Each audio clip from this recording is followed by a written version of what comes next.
The Golden Gems of Life, Gathered Jewels for the Home Circle by S.C. Ferguson and E.A. Allen, Central Publishing House, Cincinnati, 1884. Chapter Memory. Memory, the noblest gift of Providence. Memory, the golden cord. Treasure of a good memory. Memory of past days. Slight things suffice to recall past memories. The reminiscences of youth. Memory sometimes painful. Memory crowds years into moments. Memory. Lulled in the countless chambers of the brain, our thoughts are linked by many a hidden chain. Awake but one, and lo, what myriads rise. Each stamps its image as the other flies. Pope. Someone has said that of all the gifts with which a beneficent providence has endowed man, the gift of memory is the noblest.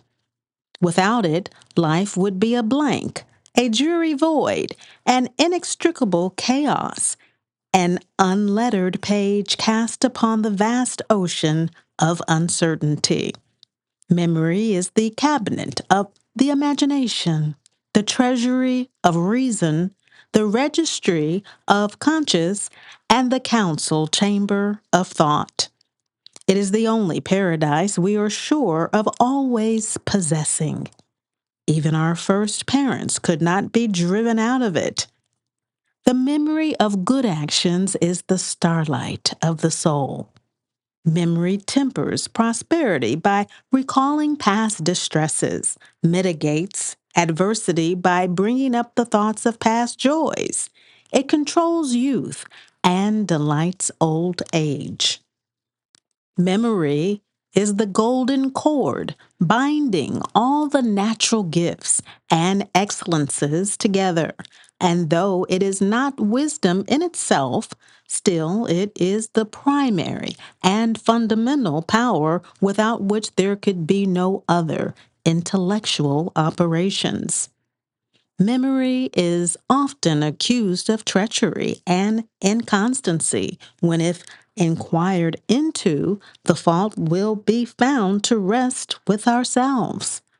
Although nature has wisely proportioned the strength and liberality of this gift to various intellects, yet all have it in their power to improve it by classing, by analyzing, and arranging the different subjects which successively occupy their minds. By these means, habits of thought and reflection are required, which will materially conduce to the invigorating of the understanding, the improvement of the mind, and the strengthening and correction of the mental powers. A quick and retentive memory, both of words and things, is an invaluable treasure and may be had by anyone who will take the necessary pains. Educators sometimes, in their anxiety to secure a wide range of studies, fail to sufficiently impress on their scholars' minds the value of memory. This memory is one of the most valuable gifts God has bestowed upon us, and one of the most mysterious.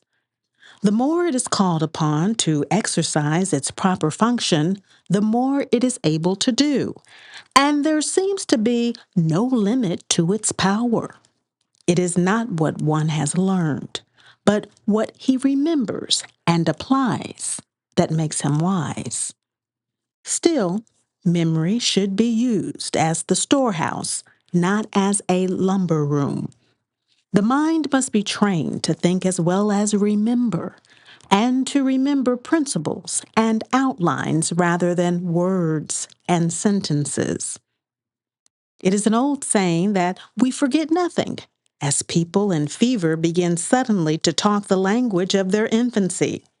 We are stricken by memory sometimes, and old reflections rush back to us as vivid as in the time when they were our daily talk. We think of faces and they return to us as plainly as when their presence gladdened our eyes and their accents thrilled in our ears. Many an affection that apparently came to an end and dropped out of life one way or another was only lying dormant. A scent, a note of music, a voice long unheard. The stirring of the summer breeze may startle us with the sudden revival of long forgotten feelings and thoughts. Memory can glean, but can never renew. It brings us joys faint as the perfume of the flowers, faded and dried of the summer that is gone. Who is there whose heart is dead to the memories of his childhood days? Old times steal upon us, quietly making us young again, even amid the din of business and the whirl of household cares. The careworn face relaxes its tension, and the saddened brow clears for a time as some well-remembered scene rushes through the mind, bringing back the childhood home and the loved faces which met around the daily board. We love to think of days that are past, if they were days of happiness, and even experience a sad pleasure in recalling days of sadness. The man or woman who loves to look back upon the direction and counsel of a wise father and faithful mother will seldom do an unworthy or unjust act.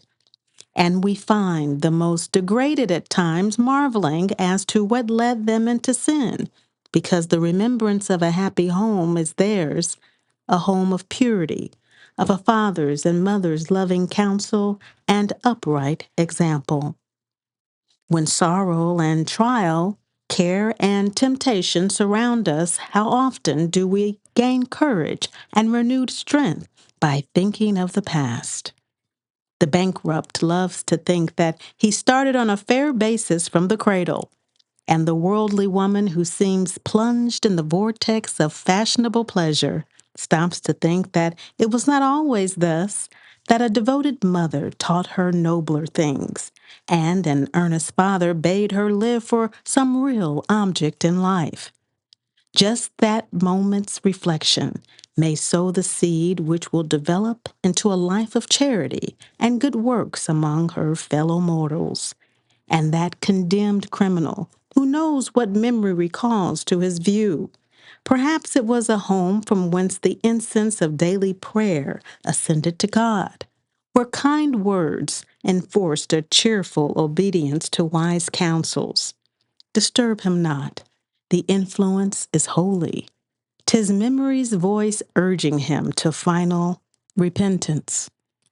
We love to think of the unbroken circle, the curly heads of the children, and the various dispositions that mark them, the childish employments and aspirations, the mischievous pranks and merited punishment, and the quiet hour when the mother, gathering the little ones about her, told them of the better life to come, and sought earnestly to teach them that here below we live as school children, gaining an education that shall fit us for the brighter home hereafter.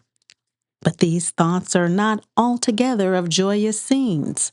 Change and death appeared on the scene, and strangers came to dwell in the home of our childhood. It is strange what slight things suffice to recall the scenes of childhood. A fallen tree, a house in ruins, a pebbly bank, or the flowers by the wayside arrest our steps and carry the thoughts back to other days. In fancy, we again visit the mossy bank by the wayside, where we so often sat for hours, drinking in the beauty of the primrose with our eyes. The sheltered gleam, darkly green, filled with the perfume of violets that shone in their intense blue, like another sky spread upon the earth. The laughter of merry voices are all brought back to memory by the simplest causes. The reminiscences of youth are a trite theme, but it possesses an interest which the world cannot dislodge from our breast. If all then was not uninterrupted sunshine, yet the clouds flew rapidly by and left no permanent shade behind them, as do those of mature years. From the covenants of friendship, then we thought in after days to enjoy the benefits and treasures of love. But the forces of life have driven us asunder and swept away all but the memory of the past.